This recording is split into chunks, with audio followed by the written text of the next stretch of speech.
Madame, monsieur, bonsoir. C'est la reprise pour tout le monde, y compris pour toute la team de match après match. Un talk 100% foot en direct, vous le savez, tous les lundis à 19h, qui va revenir aujourd'hui sur le Mercato et évidemment sur la reprise du championnat de Suisse ce week-end. Voici l'alignement de cette émission. Notre confrère Grégoire Augier de Rhône FM. Voici Alexandre Pache du Lausanne Sport, Inga Chapuisat qui a terminé son hibernation et le local de l'étape Nicolas Menecre de la rédaction de Téléclub.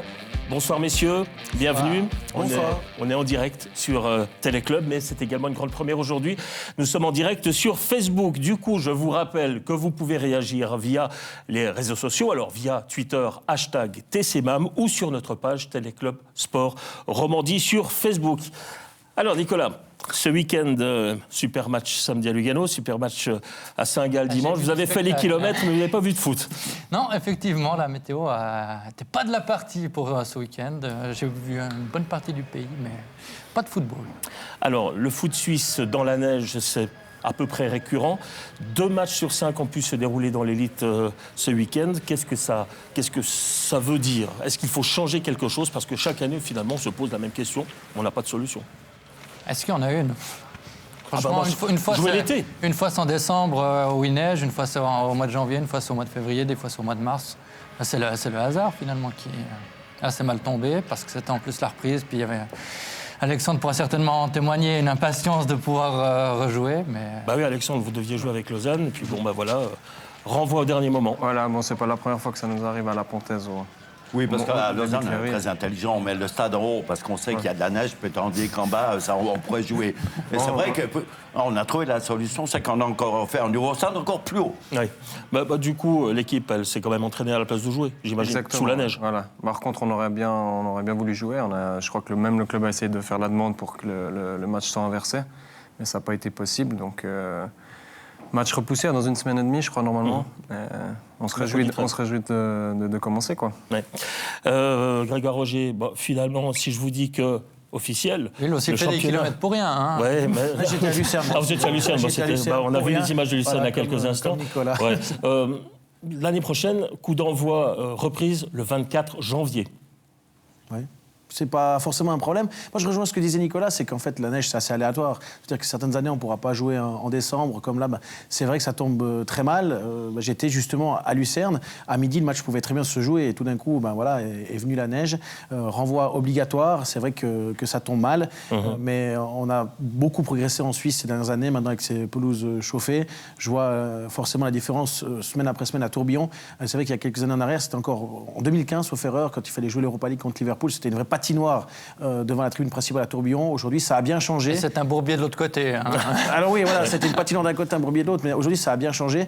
Mais là, force est de constater, avec ce qu'on a vu à Lucerne, là, même une pelouse chauffante, on ne peut rien faire contre Dame Nature. Du coup, avec les effets de la neige, on n'a pas vu les effets du mercato sur le terrain. Savez-vous, par exemple, qu'en 2018, 7 milliards de dollars ont été dépensés sur le marché des transferts internationaux. Ça représente plus de 16 000 transferts impliquant 175 pays. Puis il y a eu un record cette année en 2e division turque. Le club de Eylagispor a transféré 22 joueurs durant les 2 dernières heures du mercato. Alors parfois, c'est vrai que ça ressemble, Gabet, j'imagine que vous pensez ça ressemble à du n'importe quoi. On va garder ça en mémoire au moment d'aborder notre première causerie ce soir.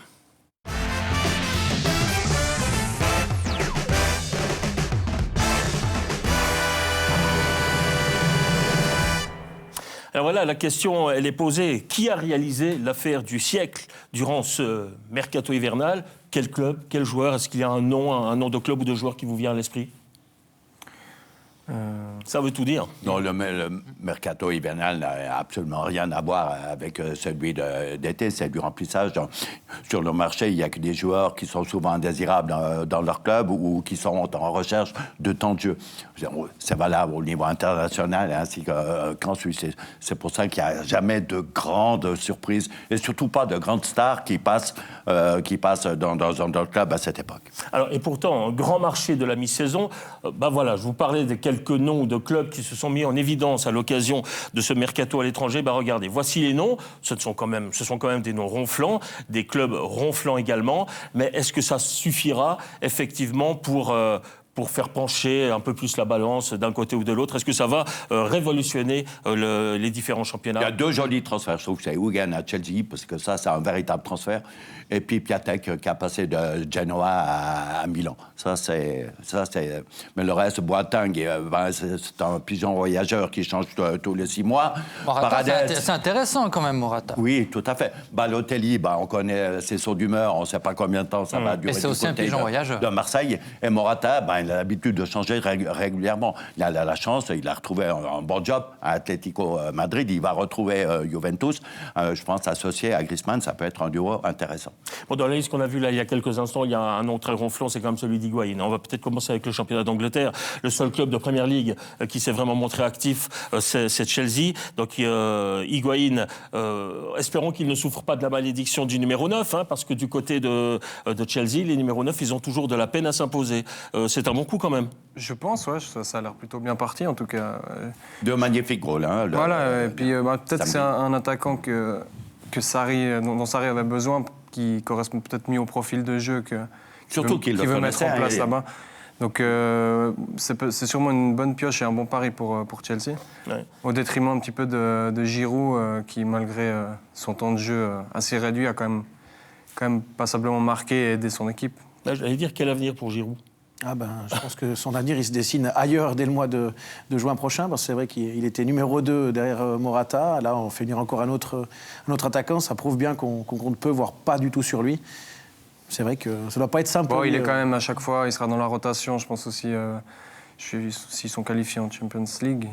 Jouer, forcément, il va jouer les matchs. La Cup, ils sont en Europa League. Ils sont en Europa League, mais ils ont une belle campagne à faire quand même en Europa League. Mais ils jouent quand même des matchs, donc c'est quand même. Mais des parties de match, c'est vrai, mais ça ne sera pas un titulaire incontesté. Il a de la peine à s'imposer en tant que numéro 1, c'est vrai. Si Sarri, il a été chercher Higuaín, c'est parce qu'il le connaît bien depuis Naples. Mais Mauricio Sarri, il a quand même laissé une réserve. Ce qui est intéressant quand même, c'est de voir que les principaux transferts, c'est des attaquants. Ça a beaucoup bougé au niveau des attaquants. Oui. Mais pour le reste, pas tellement. Donc ça montre qu'est-ce qu'on recherche à ce moment-là, cette période de la saison. C'est vraiment le joueur qui va peut-être faire la différence rapidement, le buteur, le petit plus peut-être. Il y a juste un Neuchâtel où on cherche un défenseur central. Non, mais il y a aussi beaucoup de clubs qui font à Noël ce qu'ils n'ont pas réussi à faire l'été. C'est la preuve avec Marseille, qui devait chercher ce fameux numéro 9 durant tout l'été, qui ne l'a pas fait, qui fait Balotelli maintenant cet hiver. C'est souvent ces clubs-là, même chose avec le Paris Saint-Germain, qui cherche un numéro 6 pour en remplacer Thiago Motta depuis maintenant 2 voire 3 ans bientôt, qui n'arrive toujours pas à le faire, qui va chercher un petit peu dans l'urgence et quasiment le dernier jour du marché un renfort venu de Russie. Donc ça, à mon avis, c'est souvent ça, c'est les clubs essayent de combler ce qu'ils n'ont pas réussi à faire durant l'été.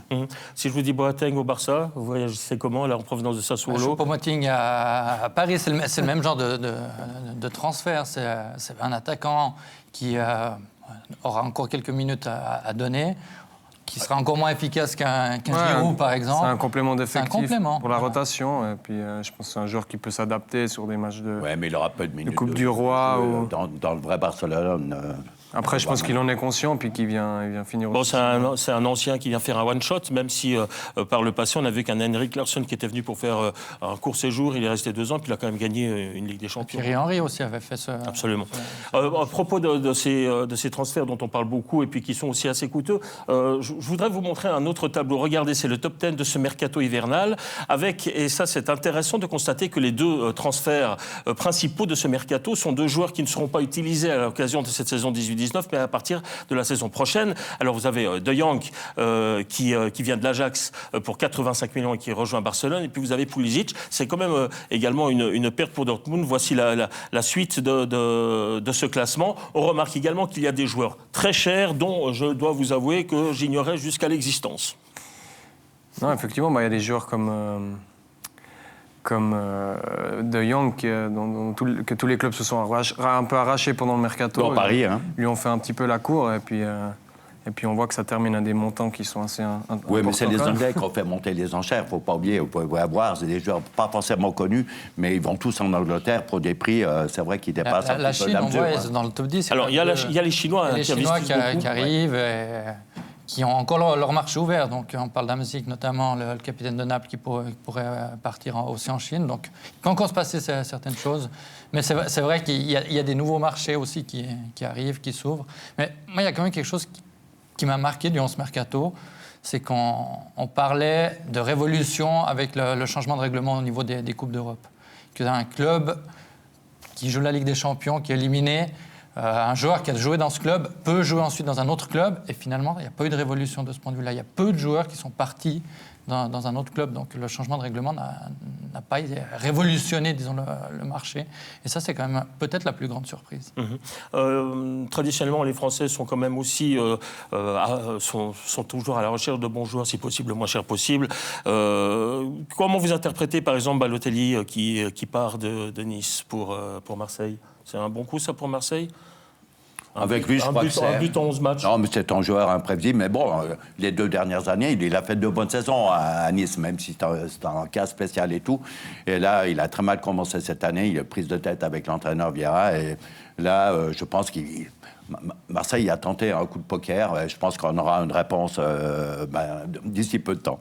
Ah ouais, Marseille, pas terrible. Et puis, ils ont des gros problèmes. Oui, gros problèmes. Pas seulement au niveau de l'attaque. Je pense que le mal, il est un peu c'est plus pratiquement tout que... le côté gauche qui va pas bien du côté de Marseille. Puisqu'on reste en France, un mot quand même sur Monaco, parce que tout le monde en parle de cette équipe de Monaco qui est en réel danger de relégation. Alors, vous virez un entraîneur, 3 mois plus tard, vous le reprenez. Jardim, ça fait marrer tout le monde, ça. Il a fait une bonne affaire financière.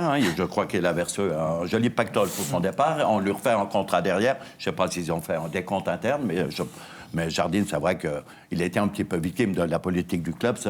Pendant 3 ans, ils ont eu la chance, ils ont réussi à trouver des joueurs de qualité. Ils se sont fait un pognon fou, il faut dire la vérité.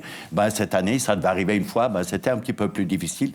L'entraîneur a payé, et puis le pauvre Henry, sans vraiment d'expérience du plus haut niveau comme entraîneur, j'entends, il a vu toute la difficulté du métier. Donc, rapidement, Grégoire Cesc Fabregas, il va sauver Monaco, lui, avec son expérience. Mais pas que lui, parce que ce week-end, ils ont fait un vrai bon match, ils l'ont remporté. Et en plus, il y avait, je crois, 8 ou 9 joueurs à la fin du match qui étaient des nouvelles recrues. Donc là, ils ont fait un vrai pari Monaco. Ils ont revu quasiment tout leur effectif. Ils ont pris 2-3 vrais bons joueurs. À mon avis, ils vont s'en sortir. Mais c'est vrai que là, c'est vrai que je rejoins Gabet. Ils ont pris un entraîneur qui avait quasiment pas d'expérience. En plus, ça faisait longtemps qu'il avait quitté le pays. Il connaissait peut-être pas forcément aussi le championnat de France. C'était un petit peu bizarre la façon dont Monaco a mené son premier tour. Ouais, mais Thierry Henry, c'était une erreur de casting.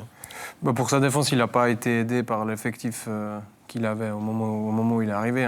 Ils ont énormément de blessés aussi. Il y avait énormément de blessés. Et puis au final, ils ont un très très bel effectif avec les retours. Ensuite, avec Fabregas qui est arrivé... mais Fabregas, il est venu pour Henry. Et puis Henry, il s'est fait virer là. Mais ils ont largement les moyens de se sauver, ça c'est une certitude. Bien, messieurs, ça c'est l'avis des spécialistes. Mais comme vous le savez, dans tout amoureux de football, qu'on soit journaliste ou qu'on ait une autre fonction dans le monde du foot comme supporter, eh bien, il y a un entraîneur qui sommeille. Bien justement, on va prendre l'avis du supporter. Écoutez-le.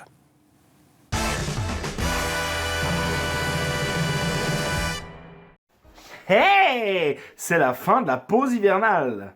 Avec ce froid, c'est à ce moment de le championnat où quand tu ramasses un ballon dans la cuisse, t'as envie de pleurer.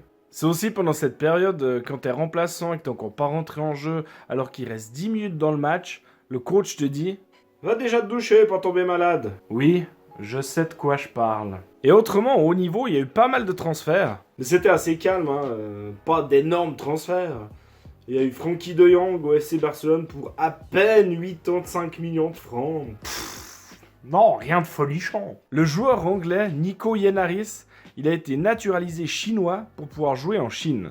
Ah, qui ne serait pas prêt à faire des sacrifices pour pouvoir réaliser son rêve de gosse en jouant au Beijing Sinobogwan. En Suisse, au Lausanne Sport, non, il n'y a rien à rajouter sur les transferts du LS. Et surtout, il y a Alexandre Pache sur le plateau. Sérédier, il est prêté à Neuchâtel Xamax et il toucherait le triple de salaire de ses coéquipiers. Et il pense s'en sortir grâce à lui. Mais s'ils croient vraiment à un miracle, ils auraient dû embaucher le Messi. Le FC Sion de Cricri, ils ont acheté un défenseur français pour 1 million. Alors non, c'est pas Varane, non, c'est pas un jeune du PSG, non, c'est un joueur du FC Cholet, en national.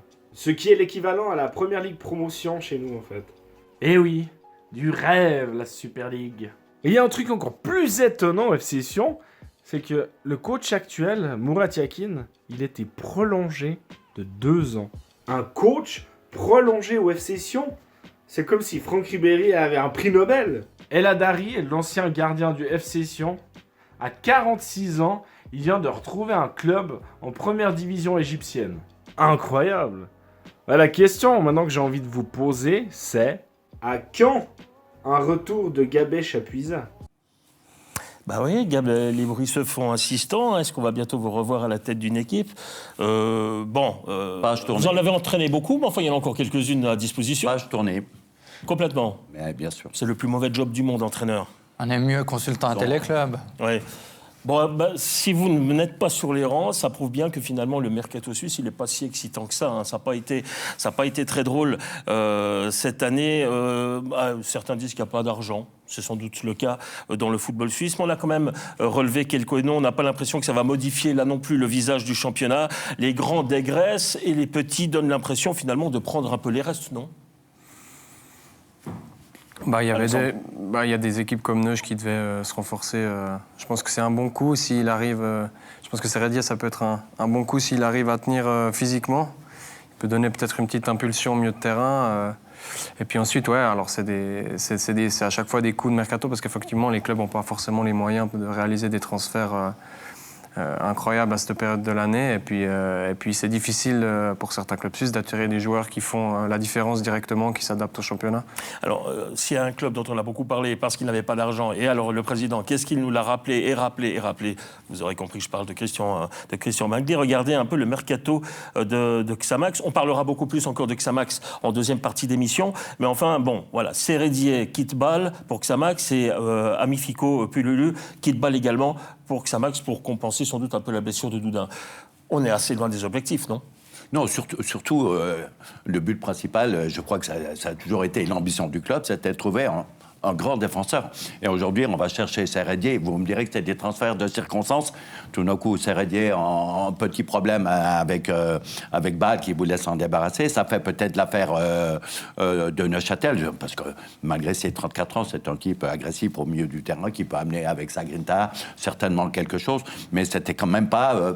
je pense que le club avait besoin surtout d'un grand chef derrière.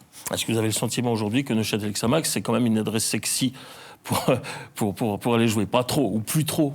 Ouais, non, c'est vrai que c'est compliqué. La situation, elle ne fait pas forcément très envie. Et puis, on a très bien soulevé le problème. C'est qu'il faut renforcer une équipe, mais on n'a pas de moyens. Donc, comment réussir à convaincre quelqu'un de venir se battre dans l'enfer du maintien en Super League? Parfois, c'est si on peut sortir un petit peu le chéquier. Et puis, non, moi, j'ai la solution. Xamax s'est surtout trompé en été. Bien sûr. Et le club l'a reconnu, les dirigeants l'ont reconnu. Plutôt que d'acheter X joueurs, dont certains sont repartis aussi vite qu'ils sont arrivés, ils auraient dû se concentrer sur 2-3 éléments, mettre plus de moyens sur 2-3 éléments, et ce qu'ils n'ont pas fait. Et là, ils s'en sont rendus compte, mais sauf que le marché est plus compliqué maintenant que ce qui leur a été... On va reparler de Xamax tout à l'heure, suite à leur première défaite de cette année 2009 face à Young Boys. Il y a quand même certaines choses à ressortir de cette première rencontre. On va parler rapidement du deuxième club roman, le FC Sion. Est-ce qu'on peut considérer que la signature de Yakin, ça c'est pour vous puisque vous êtes du coin, Yakin qui reste à Sion, c'est le gros coup du mercato? En tout cas, c'est une bonne chose parce qu'on a souvent reproché au président Christian Constantin de ne pas laisser du temps à ses entraîneurs. Il l'avait un petit peu fait avec Paolo Tramezzani en lui donnant déjà 2 ans de contrat. Ça s'était mal passé, il s'était séparé durant l'automne. Cette fois, ça se passe mieux avec Murat Yakin, il lui laisse du temps. Puis il renforce aussi la position du technicien dans son vestiaire. On sait que parfois, si c'est compliqué, l'entraîneur n'a pas forcément toujours les pleins pouvoirs parce que les joueurs ont aussi pas seulement de pouvoir. Là, Murat Yakin est renforcé grâce à sa bonne fin de premier tour et maintenant, voilà. Ce qui déplaît fortement à Gabé Chapuisat, puisqu'on vous rappelle aussi, vous l'avez dit à la fin de l'année passée, vous avez dit le jeu de Yakin m'horripile. Vous l'avez dit. Non, mais bien sûr, je ne suis pas convaincu. Alors, c'est quand même le seul entraîneur, bien qu'il ait quand même une série de jeunes attaquants intéressants, qui jouent sans véritable attaquant. C'est ce que j'ai dénoncé. On sait très bien que Yakin, ses options tactiques, c'est surtout en travail défensif, en conservation du ballon, on essaye de jouer le contre, mais sans véritable attaquant, ça reste difficile. Mais bon, c'est pas parce qu'il a signé 2 ans que Christian Constantin, en cas de mauvais résultats... On en reparle à la fin du mois, après le quart de finale de coupe contre Bâle. C'est pas la durée du contrat. Si Sion s'incline là, si jusque-là en championnat ça se passe pas très bien, on a tendance à oublier Sion... n'a que 4 points d'avance sur le barragiste, même si c'est grâce au père, même si c'est une équipe qui est en plein doute. On l'a vu encore ce week-end contre Bâle, tous les soucis n'ont pas été résolus au Letzigrund pour ce club. Sion doit aussi regarder derrière. Et pas grand monde en a parlé. Ouais. Puisque vous parlez de Grasshopper, que l'on présente sans doute comme le principal adversaire aujourd'hui, surtout aussi sur la base de cette première prestation 2019, premier adversaire de Neuchâtel Xamax. Alors Grasshopper, dans la tourmente, on parle peut-être même d'une faillite avant la fin de cette saison. Et là, je m'adresse à vous, même si peut-être que votre situation va être un petit peu inconfortable. Mais moi, je constate quand même que parmi le peu d'arrivées de Grasshopper, il y a des moins de 21 ans, et puis il y a un certain Mersim Assileni, de Lausanne. J'ai l'impression finalement que Grasshopper va chercher peut-être un joueur chez un futur adversaire direct. C'est vrai que la situation, elle inquiète un petit peu parce que l'effectif est très très jeune. Je ne pense pas qu'ils sont vraiment... ils ont l'expérience pour ce type de situation et je ne pense pas qu'ils soient vraiment prêts à se battre pour la relégation. Ils laissent partir des joueurs comme Lavanchy qui étaient des pions extrêmement importants l'année passée. Il y a des joueurs cadres, des joueurs cadres comme Sigurd Johnson qui ont de la peine à revenir ou qui font peut-être pas le maximum pour revenir vite. Basic non plus, on ne sait pas trop ce qui se passe avec lui. Donc j'ai l'impression qu'ils n'ont plus les cadres sur lesquels ils peuvent s'appuyer. Et puis peut-être pas l'expérience qu'il faut pour ce genre de défi. Et c'est vrai que c'est un peu inquiétant, quoi. Ils ont misé sur la jeunesse. Voilà, ils se sont séparés de Baoui, Doumbia, Gemfred, Lavanchy. C'est vrai que c'est quand même des joueurs confirmés. Récupérer quelques sauts aussi avec des ça. Titulaires. J'ai regardé dans les arrivées, ils ont monté 5 jeunes des moins de 21 ans. Bon, on annonce, paraît-il, l'arrivée de Ravet et paraît-il d'un autre renfort. Alors, ils ont de l'argent, ils n'ont pas d'argent, c'est un changement de politique. Tout est possible. À Getse, il y aura toujours de l'argent. On sait qui est derrière ce club. Il y a la place financière et économique zurichoise qui n'est jamais très loin. Quand on parle de faillite pour Grasshopper, moi j'ai quand même de la peine à y croire. Après, quand on voit Lavanchy partir à Lugano, on se dit quand même que Getse a obtenu un petit peu d'argent qu'il en avait peut-être besoin. Voilà, après, j'aimerais bien avoir des chiffres et des vérités sur ce qui se passe vraiment à Getse, parce que j'ai l'impression que c'est un petit peu des rumeurs de couloir et personne n'est sûr de rien. Mais effectivement, c'est pas très rassurant. Après, encore une fois, avec cette Super League à 10 équipes, il suffit d'une série de 3-4 matchs sans défaite et puis on recolle un espèce de ventre mou. Mais c'est des situations qui sont délicates. On n'est jamais vraiment sorti. C'est très vite européen ou relégué. Voilà. Et puis, gros départ quand même pour Getse avec Souleymane Doumbia qui s'en va du côté du Stade Rennais. C'est quand même aussi une perte. Ils ont récupéré 3 millions. Ouais. C'est déjà mieux que rien. Franchement, Doumbia vaut 3 millions. Il n'y a pas grand monde qui imaginait la chose. On a parlé un petit peu de la zone des relégables. On va regarder un petit peu au-dessus. Ça n'a pas beaucoup bougé parce qu'on a le sentiment que de toute façon, pour Young Boys, c'est du tout cuit. D'ailleurs, Young Boys a fait venir du Chievo Godinho. Mais moi, ce qui m'intéresse, c'est le FC Bâle où il y a plus de départs que d'arrivées. Finalement, 3 départs. Pululu, on le sait, du côté de Xamax. Oberlin et Seredi. Tiens, Oberlin, départ bizarre, non ? Non, mais je peux comprendre. Il était quand même le meilleur joueur mais il n'a pas confirmé. Suisse il y a une année. Non, je pense que là, il est en train de nous faire une année très, très, très compliquée. Il a perdu la confiance de l'entraîneur, peu de temps de jeu.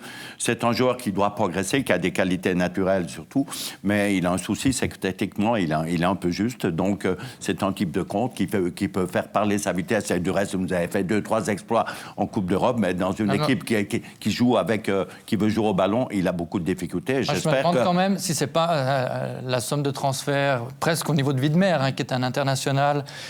Certes, Oberlin a du potentiel, mais je me demande si ça lui a pas mis une pression trop grande pour son jeune âge, et puis partir à Empoli, un autre environnement lui fera peut-être bien. Alors, Oberlin, c'est un joueur rapide, mais il a autre chose que cette rapidité, il a un vrai potentiel, mais qu'est-ce qu'il va foutre, excusez-moi le terme, mais à Empoli, quoi. Donc, à un moment, il faut trouver une porte de sortie. Mais est-ce qu'il va jouer ? Je pense. Alors, c'est ça.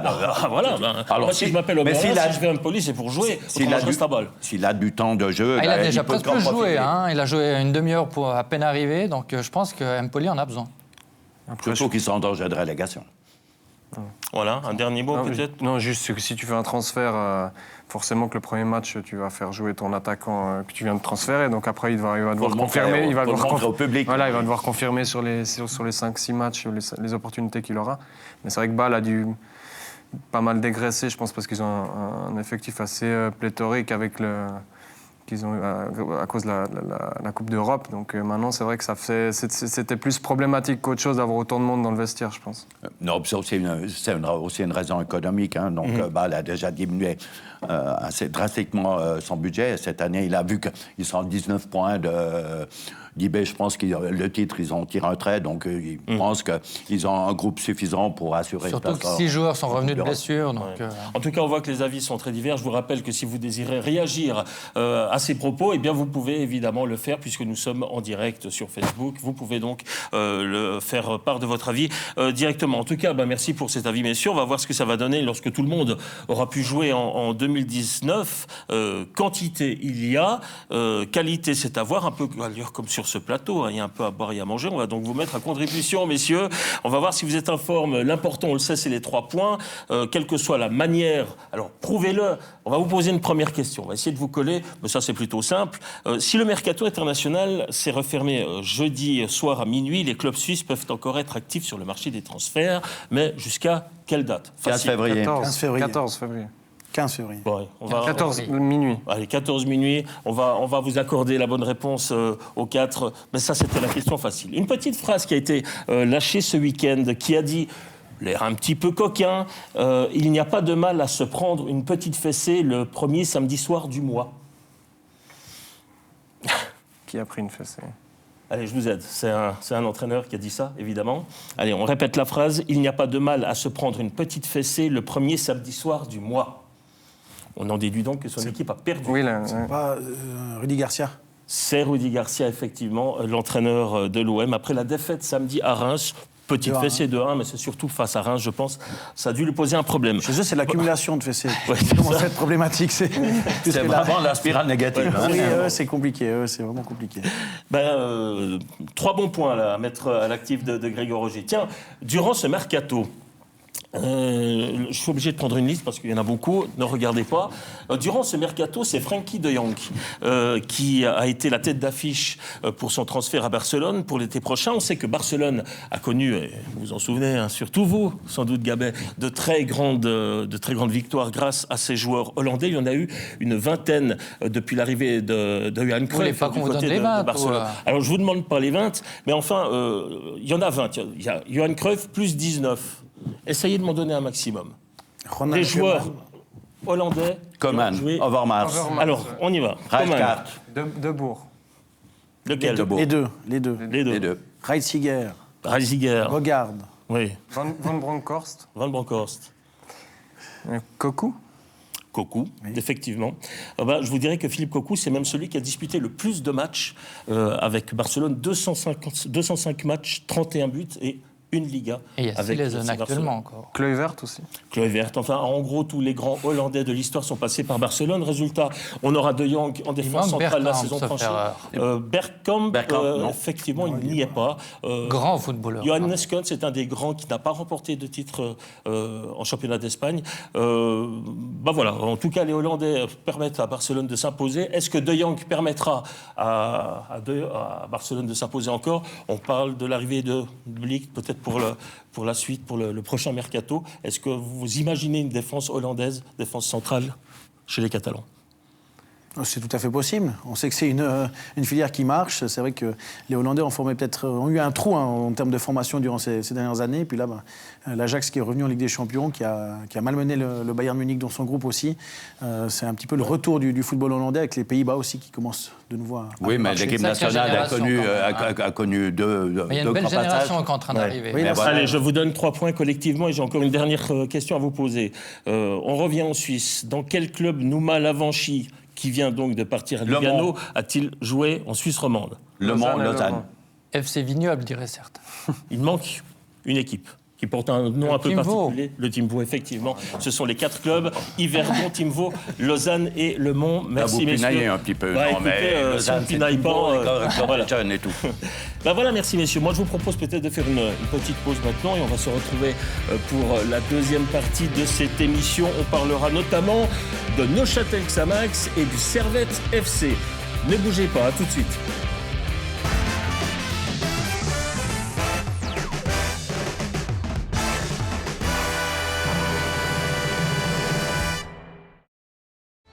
Le vendredi, c'est Brac.ch Challenge League sur Téléclub Zoom.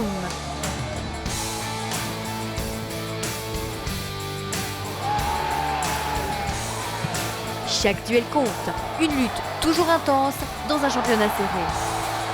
Vivez gratuitement le match d'ouverture de chaque journée avec analyse et interview. Rendez-vous le vendredi soir dès 19h45 sur Téléclub Zoom. Ils ne sont plus que 2 à rêver du titre européen. Qui de Frölunda ou de Munich remportera la 5e édition de la Champions Hockey League? Les Suédois, déjà double vainqueurs de l'épreuve, partent avec la faveur des pronostics. Mais il faudra se méfier des Allemands qui ont prouvé leur valeur tout au long de la compétition. Ne manquez pas cette finale entre Frölunda et Munich, mardi dès 18h45, en direct et en exclusivité sur Téléclub Sport.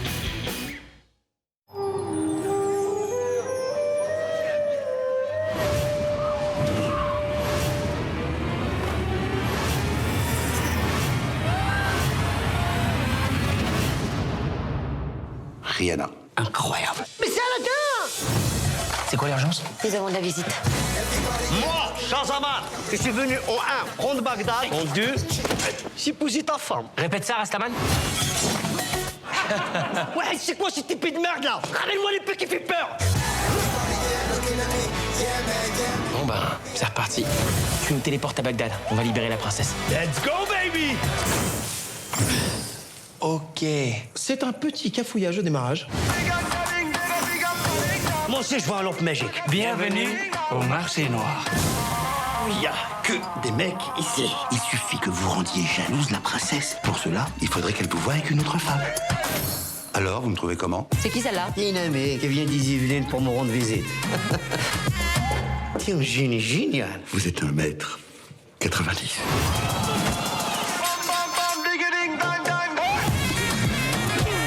Bataille du génie. C'est tout. Ok, on fait quoi là? Tu me fais confiance? Bien sûr que non. Ça marche. Aladdin, à la 2.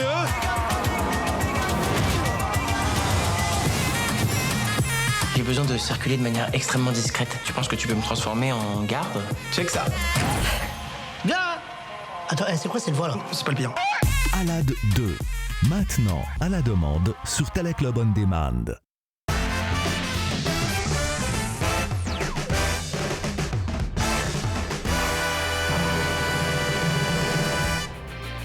Et retour sur le plateau de match après match, même s'ils n'ont pas été très nombreux ce week-end, toujours en compagnie de Grégoire Ogier, Alexandre Page, Gabé Chapuisat, Nicolas Emenegger. Messieurs, on est content de passer ce début de soirée avec vous. Nous sommes en direct et je le répète, vous avez la possibilité de réagir à nos propos via Twitter, hashtag TCMAM ou par notre page Téléclub Sport Romandie sur Facebook. Nous sommes d'ailleurs ce soir également en direct sur Facebook. C'est un bel essai, on espère que ça va continuer.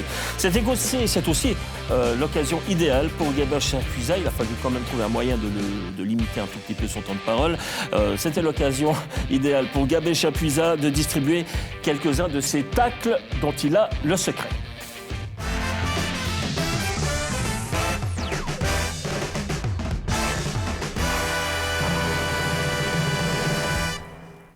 Malgré une activité réduite, j'ai quand même trouvé dans l'actualité 2 personnages qui méritent un tacle plus ou moins appuyé.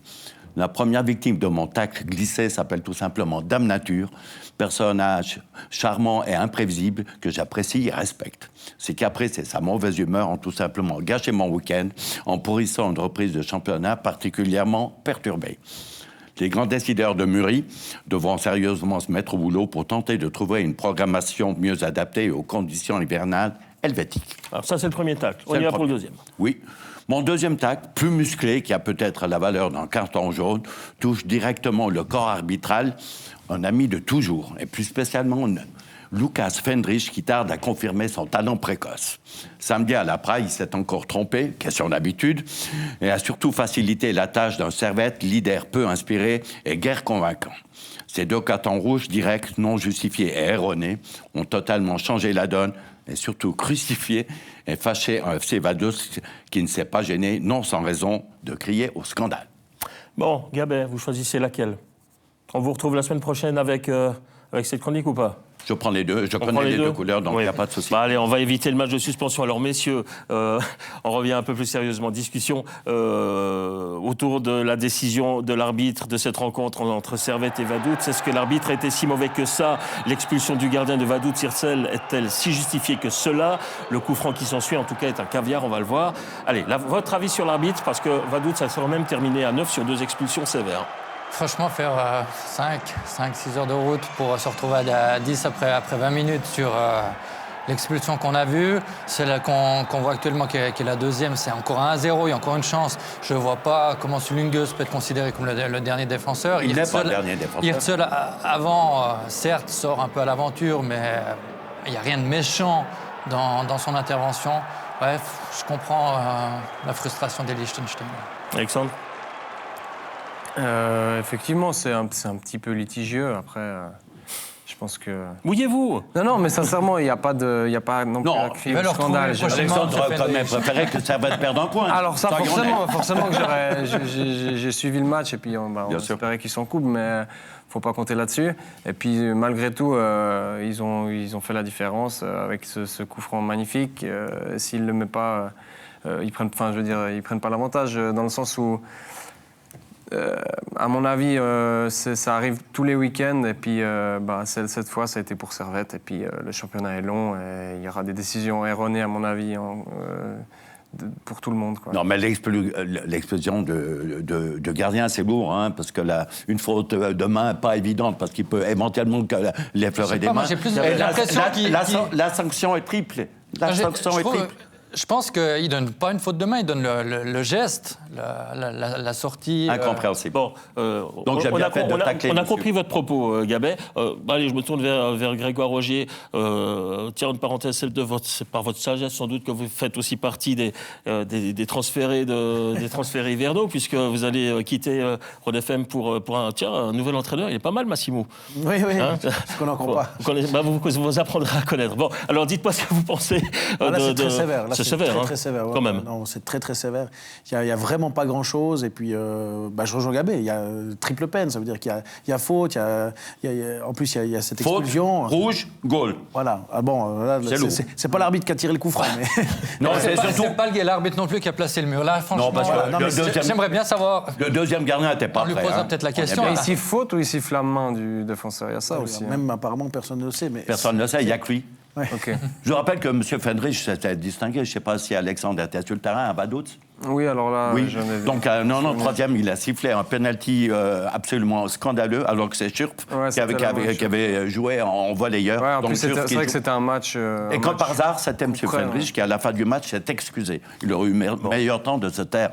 Il y a la vidéo qui va apparaître dès la saison prochaine. C'est pas sûr que ça règle tous les problèmes, ça non plus. Hein. En France, mais en tous les cas... Si on revient un peu en arrière sur ce match à Vaduz de Lausanne, cette faute de main de l'attaquant... C'était le dernier match avant décembre. Si on gagnait, on les mettait à 6 points, je crois. J'ose imaginer qu'avec la vidéo, ce genre de choses ne se passeront plus. 93e minute. Et ils ont égalisé à la 93e sur une... Et c'était M. Fendrich, donc c'est pour ça qu'il méritait un petit rappel.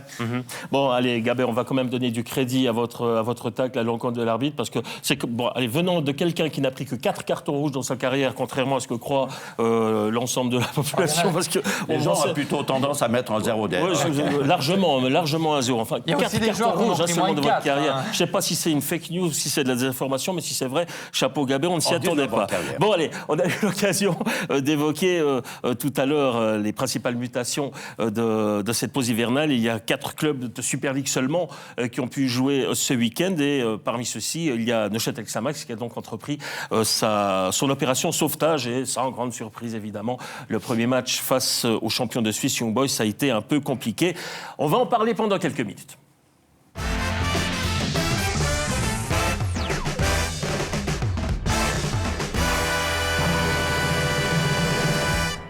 Alors, messieurs, j'ai une excellente référence. C'est le magazine de Téléclub qui est revenu dans cette édition du mois de février sur une analyse de nos consultants. Qui était la dernière de l'année. Voilà, exactement. Et on disait aujourd'hui, c'est vous qui le disiez d'ailleurs, je crois, aujourd'hui, Xamax a 13 points, il faudrait en rajouter pratiquement 25. Un autre consultant a dit la défense de Xamax, c'est celle qui jouait en Challenge League la saison passée. Elle a des points de repère, mais elle doit être absolument renforcée, notamment par un défenseur central, etc., etc., etc.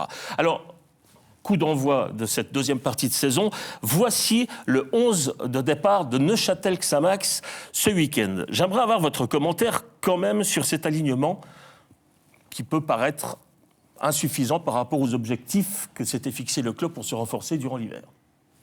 Messieurs.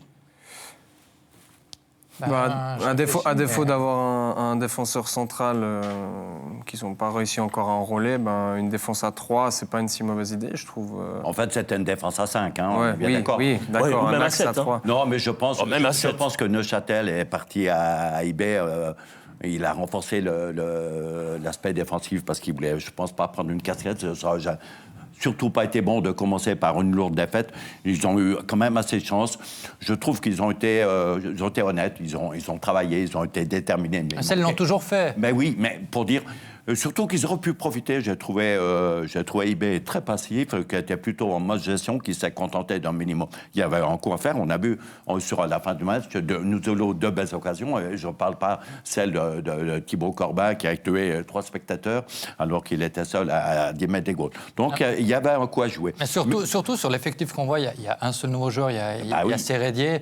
Et on s'attendait quand même à ce que le contingent évolue un peu plus. Bon, Sérédier qui n'a pas été terrible non plus, il faut dire. Mais c'est quand même compliqué de débarquer comme ça. On a vraiment l'impression qu'avec les arrivées de Sérédier et de Pululu, ce sont vraiment des occasions de dernière minute. On se demande même si c'est vraiment Xamax qui a été les chercher ou bien finalement s'ils ne se sont pas retrouvés là un petit peu par hasard. Et puis on va les prendre. Concours de circonstances. Premier dans un concours de circonstances. Au moins, ils sont premiers quelque part, c'est ça que vous voulez me dire? Non, on sait très bien le problème de Neuchâtel, il est avant tout défensif, devant un jour Nozolo qui va cartonner. Donc ils auront des solutions. Non, on sait il a quand même raté 2 occasions oui, bon, c'est... l'automne passé. Mais il a le droit, il a quand même des goals. Mais il faut qu'il continue avec la même régularité à marquer que l'automne passé. Non, mais on peut lui faire confiance. Non, le problème, il est défensif. Et surtout, il est au niveau de l'organisation et surtout au niveau du club. Quand ils savaient déjà au mois d'avril qu'ils allaient être promus, donc ils auraient pu préparer l'avenir. Et ce qui manque à Neuchâtel, et ça je leur en veux, je sais qu'ils n'ont pas beaucoup de moyens financiers. Je crois que le président nous l'a assez ressassé, mais ce que je veux dire, c'est qu'il fallait trouver un vrai manager, un mec qui a un carnet d'adresses et qui a des relations. Et moi, je trouve que le meilleur transfert était de trouver le sosie d'Andreas Gerber qui fait un magnifique travail avec encore moins de moyens. Il n'y en a certainement pas deux. Mais ça se prépare sur des années, on n'allait pas le faire. On n'allait pas sortir un nouveau Gerber comme ça du jour au lendemain. Vous êtes en tout cas d'accord sur l'implication, la belle implication des joueurs neuchâtelois. D'ailleurs, si on prend Arc Info d'aujourd'hui, l'application de Xamax n'a pas suffi, effectivement. Mais enfin, on peut quand même se dire que, encore une fois, il a manqué quelque chose pour bien préparer cette deuxième partie de saison avec Xamax. Exemple, vous avez Santana qui se trouve en défense, sur la gauche de la défense, mais il n'a même pas fait le camp d'entraînement en Espagne il y a 2 semaines. Sérédier n'était pas au camp d'entraînement, Pululu n'était pas au camp d'entraînement. C'est pas le meilleur moyen de préparer une suite de saison, ça. Très clairement. Non, très clairement, mais c'est le choix de l'entraîneur. C'est le choix de l'entraîneur. Après, ce que j'entends là aussi, on parle offensivement, ça va parce qu'il y a Nuzzolo. Mais Nuzzolo n'est pas éternel non plus. Si tout d'un coup, il devait lui arriver un malheur, une blessure durant ce printemps, on viendrait presque à dire que Neuchâtel est déjà relégué. Et à mon avis, là, aujourd'hui, la seule chance de Neuchâtel, c'est Grassor. Voilà. Exactement. Le problème qu'ils ont, c'est au-delà de l'aspect financier, où effectivement, je pense qu'ils ont pas mal de barrières. La situation sportive fait que c'est encore plus difficile d'attirer des joueurs actuellement, et des joueurs surtout qui vont faire la différence tout de suite. Et, ils doivent se contenter de transferts comme Sérédier, mais qui, à mon avis, peut apporter beaucoup. Mais c'est vrai qu'il faudrait quand même une pointure en défense pour assurer un petit peu l'arrière. Un défenseur central peut complètement transformer cette équipe. Moi, je pense qu'il faut même plus que ça. En tout cas, Michel de Castel... Et ça, c'est une chanson qu'on ressasse depuis le mois de juillet. On en est toujours... C'est un peu le grand attaquant marseillais. Mais par rapport à la performance de ce week-end, Michel de Castel a même dit que maintenant, finalement, avec ce qu'il a vu défensivement, on a joué à 5, mais plutôt à 7 défensivement, parce que notamment... par rapport à la défense un petit peu, mais il a dit que c'était plus une priorité, forcément, l'engagement d'un défenseur central, sauf s'il était largement au-dessus de ce qu'il a actuellement, mais sans moyens, on ne peut pas l'avoir. Est-ce que c'est pas une manière de dire, de toute façon, je sais que j'aurai pas les moyens, donc autant dire que je dois faire confiance aux hommes que j'ai là, donc autant les mettre en valeur sur leurs prestations. Peut-être mais attendons avant de juger, parce que je ne pense pas que c'est le match le plus évident à aller jouer pour une reprise à Berne. Non, je crois qu'il a très bien lancé le sujet, Alexandre.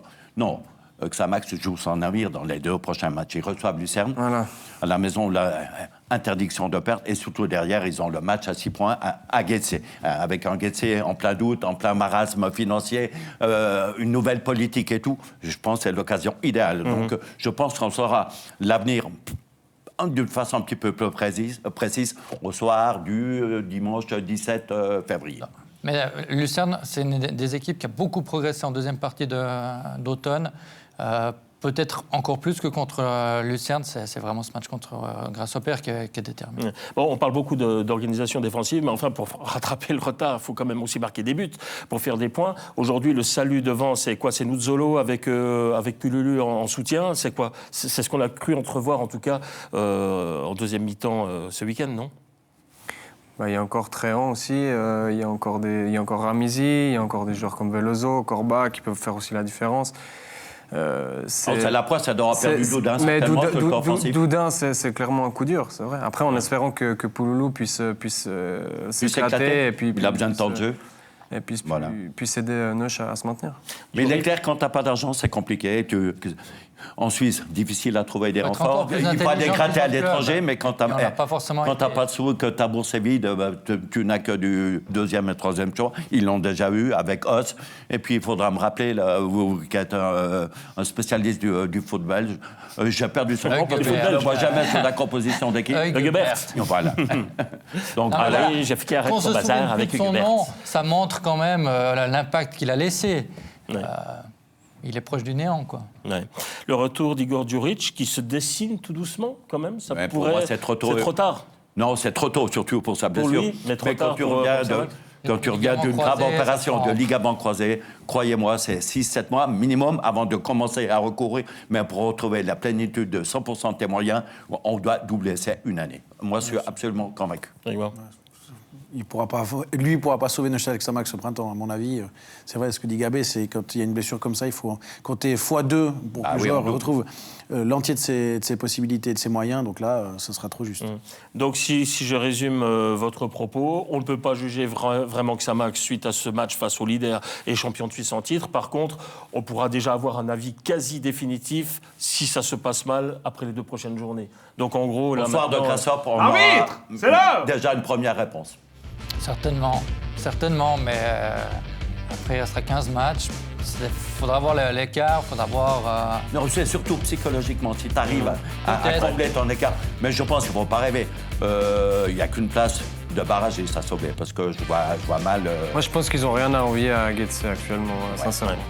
Mais il y a 4 points d'écart, donc on en remet avec des au milieu du village. Mais Guetze peut faire revenir Ravet, Taracha, il peut revenir... Il y a plus de marge de progrès. Vous avez entendu, on arrive tout doucement dans le temps additionnel. On aura le temps de refaire le bilan d'ici 2 à 3 semaines lorsque Xamax aura quelques kilomètres de plus dans les jambes. Dans le temps additionnel, moi, ce que je vous propose peut-être, c'est de rapidement jeter un petit coup d'œil sur certaines unes que l'on a pu découvrir aujourd'hui, cette semaine, ce week-end. Par exemple, regardez la une de l'équipe d'aujourd'hui qui met bien en évidence la première défaite du PSG en championnat de France cette saison. C'est quand même un événement. Alexandre c'est un événement, mais ça leur pendait un petit peu au nez. Je trouve qu'ils sont un petit peu trop suffisants. Pour avoir regardé le match, c'était vraiment un très beau match hier soir. Lyon Lyon est une bonne équipe. Lyon, c'est une bonne équipe, mais ils ont énormément de qualités individuelles aussi. Ils ont beaucoup de grands joueurs. Qualifiés en Coupe d'Europe, c'est pas par hasard. Hein. Ça va remettre certaines idées en place. Ouais. Ça va remettre certaines idées en place avant le match justement contre Manchester. Sans Neymar. Mais ils avaient besoin de ça. Ils sont tellement baladés dans le championnat, c'était trop facile pour eux. Il est clair que la défaite, c'est la loi des nombres. Ça leur prend au bout du nez. Il y a quand même un certain nombre de grands clubs européens. Début février, huitième de finale de Coupe d'Europe, de Ligue des Champions qui approche. Et je me demande à quel point certains clubs, la Juventus est aussi en difficulté actuellement, Gabel l'a dit, Manchester City, je me demande si ces clubs ne sont pas déjà un peu en mode Ligue des Champions et le championnat n'est plus actuellement la grande Paris a des soucis avec la perte de Neymar. L'absence de Verratti. Surtout, des soucis parce que l'entraîneur, ça fait depuis 6 mois qu'il réclamait un vrai demi défensif. Il y a la blessure de Verratti, il y a le problème de Rabiot et de sa maman. C'est vrai que c'est pas évident. Après, en France, je pense qu'ils peuvent se permettre. On tombe sur un Manchester United en pleine reprise. Je pense que le plus mauvais passage pour Paris, c'était le limogeage de Mourinho. Et Tourelle entre en conflit avec le directeur sportif Enrique. Ouais. Ça, c'est peut-être la plus mauvaise nouvelle du PSG. Si Tourelle se fait sortir par Manchester United... C'est vrai, il risque. Pas sûr que... Bon, allez, on oublie l'équipe et on va parler maintenant un petit peu de foot italien. Regardez les pages intérieures de la Gazzetta. Il y a un événement quand même. La Juventus qui prend 6 buts en 2 matchs. Elle en avait pris 12 seulement depuis le début de cette saison. Est-ce qu'il faut s'inquiéter pour le champion d'Italie, Grégoire ? Moi, je pense pas en Italie en tout cas. Par contre, en Ligue des Champions, ça va être compliqué. C'est l'Atlético Madrid en face. C'est un vrai tirage pot de banane. C'est vraiment pas l'équipe que j'aurais souhaité tirer au sort à ce stade de la compétition. Moi, je pense pas qu'il faut trop s'inquiéter. À mon avis, c'est comme le PSG un petit peu en France. Ils ont un fauteuil tellement important qu'il y a peut-être un petit relâchement au championnat, mais ils sont tellement bien armés, tellement complets qu'à mon avis, c'est une équipe qui va aller un petit bout en Ligue des Champions. Mais s'ils ont pris 6 rapidement, parce que vous avez eu l'occasion d'en parler déjà hier.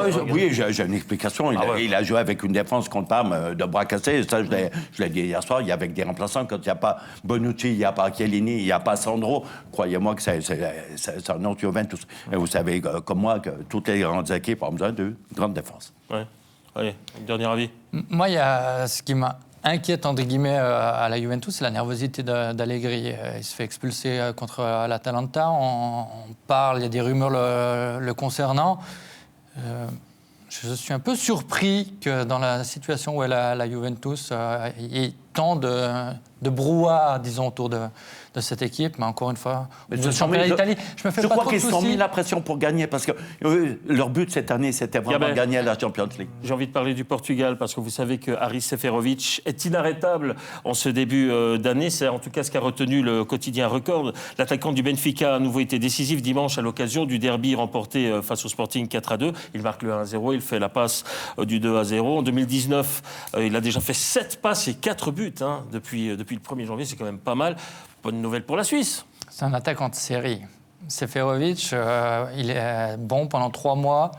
3 mois, des fois, c'est même moins, c'est des fois 3 semaines. Je me souviens, il y a 1 année et demie, on disait « Ah, la Suisse a enfin trouvé son grand attaquant pour des années » quand Seferovic est arrivé au Benfica à briller. Et ensuite, c'était le néant pendant des mois. Pas joué, même. Pas joué, ouais. Là, il a peut-être l'occasion justement d'enchaîner les matchs, d'avoir la confiance du coach. C'est ça. Il a été tellement critiqué par le public suisse aussi et par les médias que ça l'a pas aidé. Donc, c'est le match de la Belgique qui l'a remis en scène. Tant mieux s'il peut être décisif, puis si ça peut devenir notre futur numéro 1. Et ça doit faire plaisir à son plus grand défenseur qui s'appelle Tiggy, qui a fait plusieurs magazines. Oui. Mais c'est vrai, il a insisté. Et une fois, il a eu raison. C'était contre la Belgique. Il y a encore une dernière image que j'aimerais bien vous montrer à l'occasion de cette émission. Il y a un homme qu'on avait envie de mettre en évidence, c'est Edmilson Fernandez. Le Sédunois qui vient de marquer ce week-end son premier but hors territoire suisse. C'est lui qui a offert le point du nul à la Fiorentina face à Udinese. Finalement, messieurs, la grande question aujourd'hui, est-ce que la Fiorentina doit faire le nécessaire pour acquérir le joueur suisse, ou bien est-ce qu'on va le rendre à West Ham cet été ? D'après ce que j'ai compris, ils vont enlever l'option parce qu'ils ont une option. Là, il a gagné une place de titulaire. Le joueur, je trouve, a 22 ans et il s'est affirmé. Je l'ai trouvé intéressant avec l'équipe nationale. Bon, heureusement qu'on a... c'est le premier goal, c'est son seul goal. Hein. Je dois dire, heureusement qu'on doit en profiter. Je dois dire qu'il était très beau, une belle frappe croisée, un petit peu pris extérieur, petit filet, tout ça. Inarrêtable. Je suis content pour lui. Titulaire je pense que ce serait une bonne option pour lui de rester en Italie, parce qu'à West Ham, il me semble qu'il est quand même pas mal barré et puis qu'ils ont un effectif beaucoup trop important. Donc autant qu'il profite de ses minutes dans un très bon championnat et qu'il surfe sur cette vague, quoi. Mais là, on va retenir que maintenant, il s'est fait son trou du côté de la Fiorentina. C'est un homme clé dans le dispositif de l'équipe italienne. Oui, c'est d'ailleurs l'entraîneur de la Fiorentina qui l'a replacé plus dans l'axe, devant la défense. Il a certainement trouvé sa place. Par contre, c'est pas tout à fait juste ce que vous avez dit. C'est pas son premier but hors frontière. Il avait marqué, mais pas en championnat. Non, en Coupe de la Ligue. Avec la Ligue anglaise. Voilà, il avait marqué une fois, mais c'est son premier but en championnat. En tout cas, c'est un bel espoir pour le. On peut vraiment miser sur lui à l'avenir. Petko, et il était dans le 11 contre la Belgique. Hein. Tout à fait, il était présent. Mais ça va continuer. Il était titulaire, il a joué sur le côté droit. Il a certainement marqué des points le soir. Non, mais c'est le joueur d'avenir, Zakaria, Fernandez et tout, voilà, la relève pour... Avec Freuler qui joue aussi tout le temps en Italie et dont on parle presque pas assez, à mon avis. Mais je pense qu'il est mal utilisé. Je le trouve vraiment très, très, très bon. Là, je l'ai vu avec Atalanta. Il joue simple, toujours disponible. Il joue deuxième demi plus défensif. Il laisse beaucoup de liberté à Gomez, qui est l'animateur des deux attaquants.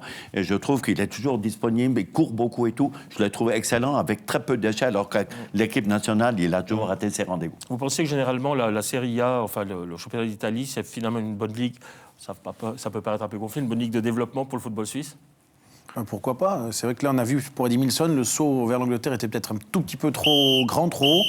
Voilà, finalement, certains le font vers l'Allemagne. Je ne pense pas qu'on puisse parler plus de développement que pour un autre championnat. En Angleterre, c'est compliqué. En Angleterre, vous l'avez entendu, coup de sifflet final de cette rencontre. Le match de ce soir est terminé. Retour au vestiaire. Bel engagement sur le terrain. Merci beaucoup pour votre participation. Mais comme tous les entraîneurs, la prochaine fois, j'en voudrais un tout petit peu plus. C'est en tout cas ce que me disent Andy Graff et Daniel Romano, qui étaient les techniciens aujourd'hui et qui ont bien préparé cette échéance. Prochain rendez-vous, ce sera lundi prochain, justement, à 19h, toujours en direct, si je ne me suis pas fait virer d'ici là. Ce soir, n'oubliez pas, sur Téléclub Zoom, Cagliari Atalanta en direct dès 20h50 avec Remo Freuler. Excellente fin de journée ou soirée à toutes et à tous. Et à lundi. Bye bye.